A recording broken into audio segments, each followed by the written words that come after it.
This video will address working with allergies in WebAcute. To review the patient's allergies, we have to go into the chart. Allergies are displayed by default in the reference pane. You can review allergies in more detail or enter allergy information in two ways. One, by clicking the hyperlink on the reference panel,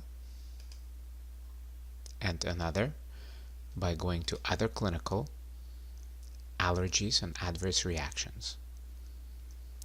In either case, this presents you with a list of allergies, and by clicking Edit, you can look at the list and perform several important functions. In this view, you can add an allergy to the patient.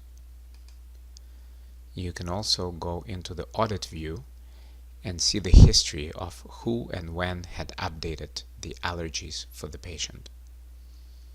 Finally, you can look at a snapshot of what the allergy information was like now by default or on a specific date.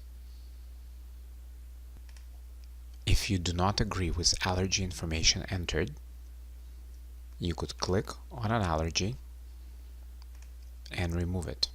You would be asked to enter the reason for why you would like to remove this allergy from the list. When you're done, click Save.